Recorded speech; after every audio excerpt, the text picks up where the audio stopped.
আসসালামু আলাইকুম। ইন্না লিল্লাহি ওয়া ইন্না ইলাইহি রাজিউন। আসলে এই দুনিয়ায় কেউ বেঁচে থাকবে না চিরদিন। কুল্লু নাফসিন যায়কাতুল মাউত। একদিন সবাইকেই ফিরে যেতে হবে সেই মহান আল্লাহ তাআলার নিকটে। তবে এই যাওয়ার ভিতরে এই দুনিয়ায় কিছু থেকে যাবে, যেগুলো ভালো মন্দ। আজকে দেখেন,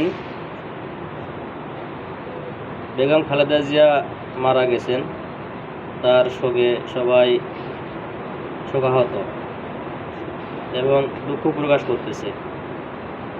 তিনি এমন একজন মানুষ ছিলেন, দলমত নির্বিশেষে সবারই জনগণের সে নেতা ছিলেন বা জনগণের সরকার ছিলেন।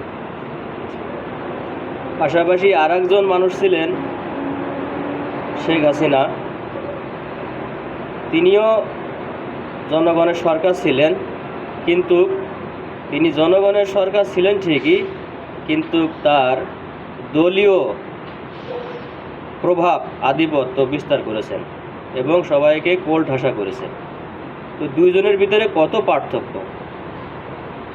এই জন্য দুনিয়ায় যা কিছু করবেন এটি আল্লাহর জন্য করবেন, ভালোর জন্য করবেন। আজকে যদি শেখ হাসিনা ভালো কিছু করতো, তাহলে তো তাকে দেশ ছেড়ে পলাইতে হইতো না, মানুষকে তাকে ঘৃণার দৃষ্টিতে দেখতো না।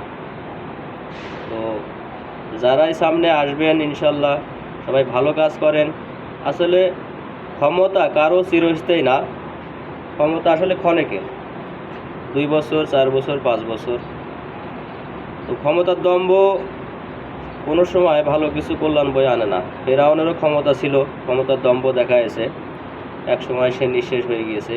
সব মানুষই নিঃশেষ হয়ে যাবে, এটাই স্বাভাবিক।